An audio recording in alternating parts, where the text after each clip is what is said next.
ഞങ്ങൾക്കെതിരെ ഇവിടെ നന്നായി കളിച്ചവരിൽ എനിക്കറിയാവുന്ന ഒരേ ഒരാൾ സച്ചിൻ ടെണ്ടുൽക്കർ ആയിരുന്നു. മിഡിൽ സ്റ്റമ്പിൽ നിലയുറപ്പിച്ച് ബാറ്റ് ചെയ്യുന്നതിന് പകരം എപ്പോഴും ബാറ്റിങ്ങിനിടെ സച്ചിൻ മൂവ് ചെയ്യാറുണ്ടായിരുന്നു. അദ്ദേഹം മുന്നിലേക്ക് കയറി കളിക്കുകയും ബോളുകൾ അതിശയിപ്പിക്കുന്ന തരത്തിൽ ലീവ് ചെയ്യുകയും ചെയ്തിരുന്നു. കഴിഞ്ഞ ദിനം സൗത്ത് ആഫ്രിക്കൻ ഇതിഹാസ താരം അലൻ ഡൊണാൾഡ് ഇന്ത്യൻ ടീമിന് ഉപദേശവുമായി വന്നപ്പോൾ പറഞ്ഞ വാക്കുകളാണിത്.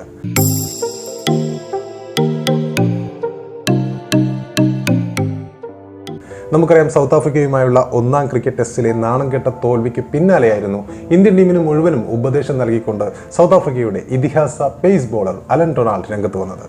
സെഞ്ചുറിയിൽ നടന്ന ആദ്യ ടെസ്റ്റിൽ രോഹിത് ശർമ്മയുടെ ഇന്ത്യൻ ടീം ഒരു ഇന്നിംഗ്സിനും 32 റൺസിനുമാണ് സൗത്ത് ആഫ്രിക്കയുമായി തകർന്നടിഞ്ഞത്. ഇന്ത്യൻ താരങ്ങളുടെ ഇതുപോലുള്ള വലിയ റെക്കോർഡൊന്നും ഇല്ലാത്ത ഒരു സൗത്ത് ആഫ്രിക്കൻ ടീമിനോടാണ്, ഇൻഎക്സ്പീരിയൻസ്ഡ് ആയിട്ടുള്ള ഒരു സൗത്ത് ആഫ്രിക്കൻ ടീമിനോടാണ് ഇന്ത്യ തോറ്റെന്ന് ഓർക്കണം. KL രാഹുൽ സെഞ്ചുറിയും രണ്ടാം ഇന്നിംഗ്സിലെ വിരാട് കോഹ്ലിയുടെ